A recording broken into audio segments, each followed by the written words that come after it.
Je m'appelle Stéphanie Combe, je suis chef du Lab Santé à la direction des études et de la recherche au ministère de la Santé. Ce que nous faisons, c'est promouvoir l'ouverture et la réutilisation des données de santé pour améliorer la qualité des soins, notamment la recherche, etc.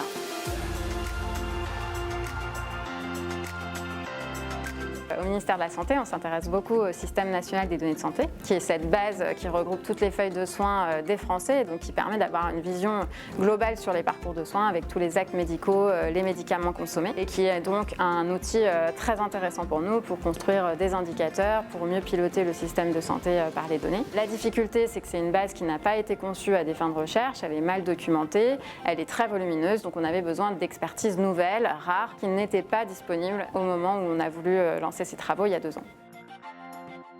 Du coup, on a décidé de monter nous-mêmes un système d'information qu'on a sécurisé, qui présente du coup les bonnes spécificités, les capacités de stockage, de calcul, mais c'était pas suffisant et c'est là qu'on a vu l'appel à projet du Fonds de transformation de l'action publique et qu'on y a vu une opportunité d'industrialiser et d'augmenter l'ambition de ce projet.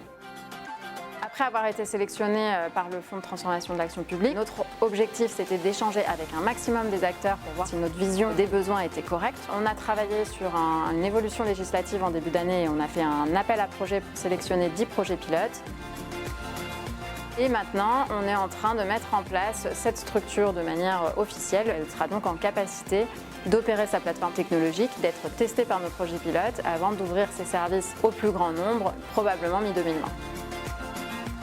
Conduire un projet de transformation de l'action publique, ça fait appel à une multiplicité de compétences et je pense qu'à tout moment on peut se dire ça je ne sais pas faire, je ne vais pas savoir faire, je ne sais pas comment faire et que c'est le moment où il ne faut pas se décourager, discuter avec un maximum de personnes, prendre des inspirations et des témoignages de ceux qui ont fait des choses similaires ou même franchement différentes mais qui ont dépassé un certain nombre d'obstacles parce que finalement on se rend compte qu'on est capable avec les bons appuis et les bonnes prestations parfois de finalement répondre à tout un tas de questions qu'on ne se serait jamais posées avant l'existence d'un tel projet.